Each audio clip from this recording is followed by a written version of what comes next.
গরম যে পড়ছে আজকে জানটা বাইরে যেতেছে।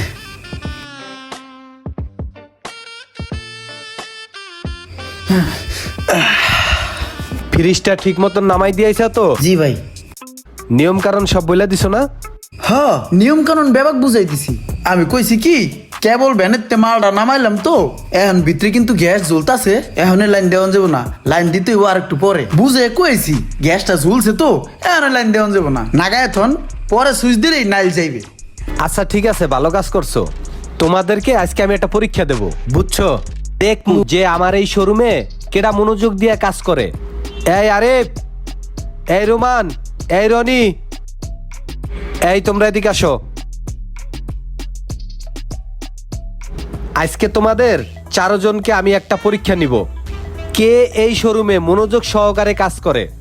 যে এই পরীক্ষায় উত্তীর্ণ হইতে পারবা তার জন্য আমার পক্ষ থেকে একটা স্পেশাল পুরস্কার থাকবে। কি পরীক্ষা দেওয়ার জন্য সবাই প্রস্তুত আছো তো? ভাই আমরা তো পুরস্কার নেওয়ার লেগে প্রস্তুত ভাই, কিন্তু স্পেশাল পুরস্কারটা যে দিবেন এটা কি দিবেন ভাই, এটা একটু জানতে চাই, জানলে পরীক্ষাটা ভালো দেওয়া যাইতো।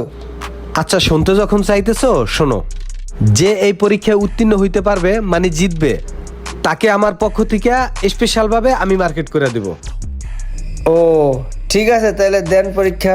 আচ্ছা দাঁড়াও, পরীক্ষাটা হচ্ছে এই যে রনি, এইটা তোমার, এইটা রোমানের, আরিফেরটা, এই যে তোমারটা। এবার শোনো, এইটা কি করতে হবে। এই কাগজে তোমরা কি লিখবা জানো? এই মাসে আমাদের শোরুমে কত পিস ফ্রিজ ঢুকছে, কত পিস এসি ঢুকছে এবং কত পিস সেল হইছে।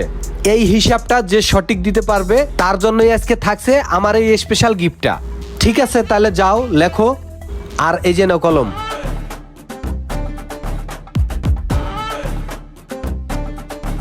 ভাই আমার একটু লিখে দেন না, আমার হাতের লেখা খুব খারাপ, বকের ঠেং কাবর ঠেং লেহি তো, হে যদি ভাই দে হে অনেক লজ্জা লাগে, একটু লিখে দেন না।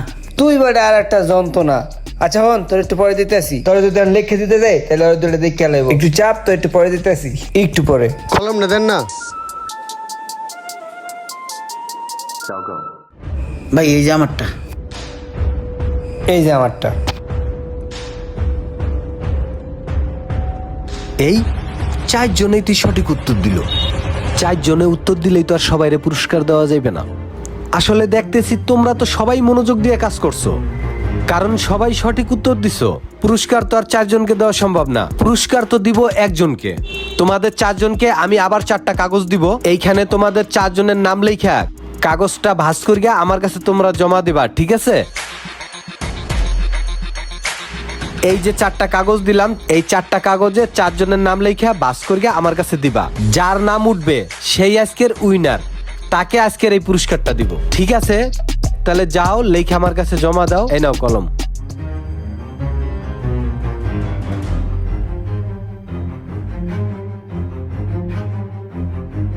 রশিম ইম রয় রানো রান ইমরান। ভাই এই যে লন। আজকে কে সেই ভাগ্যবান, দেখি কার ভাগ্যে পুরস্কার আছে। ইমরান আজকের উইনার। তাহলে যে গিফটটা দিতে চাইছিলাম ইমরানকে এখন সেটা দিব। এই যে ইমরান, তোমার জন্য এই গিফটটা। অনেক সুন্দর হয়েছে, চল।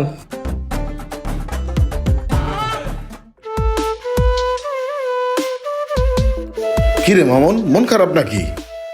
মন খারাপ না, আজকে ঘটনা হয়েছে কি, আমার দোকানের কর্মচারীদের আমি একটা গিফট দিমু। কিভাবে দেওয়া যায় ভাবতে ভাবতে ওদেরকে আমি একটা লটারি দিলাম। হ্যাঁ, এটা তো ভালো জিনিস, তাহলে মন খারাপ করার কি আছে? মন খারাপ না, এখনো যে দুনিয়াতে এত ভালো মনের মানুষ আছে আসলে আমার জানা ছিল না। আমি পুরস্কার দেওয়ার পরে যখন আমি বাকি লটারিগুলা খুলে দেখতেছিলাম, পরে দেখি দ্বিতীয় লটারিতেও ইমরানের নাম, তৃতীয়টাতেও ইমরানের নাম, পরপর সবগুলাতেই ইমরানের নাম লেখা। যে একই নাম লেখা, ইমরানের নাম লেখা। আর আমার শোরুমে ওই ইমরান পোলাটাই একটু গরিব, ওরা 3 জনই একজনের নাম লিখছে। আর সেই ছেলেটা হইছে আমার শোরুমে যে ছেলেটা ভ্যান দিয়া মাল পৌঁছায় দেয় সবার বাসায়। ওদের মন কত বড় আমি এইটাই চিন্তা করতেছি। তার মানে কি বুঝলি, যে ভালো মানুষ পৃথিবীতে এখনো আছে। আর আমি মনে করি আমাদের প্রত্যেকেরই উচিত আমাদের আশেপাশে অসহায় মানুষের প্রতি খেয়াল রাখা। আমাদের আশেপাশে অসহায় গরিবদের যদি একটি হেল্প করতে পারেন, দেখবেন হেল্প করার পরে নিজের মধ্যেই একটা প্রশান্তি বয়ে যাবে। ভিডিওটি ভালো লাগলে অবশ্যই শেয়ার করে দিবেন প্লিজ।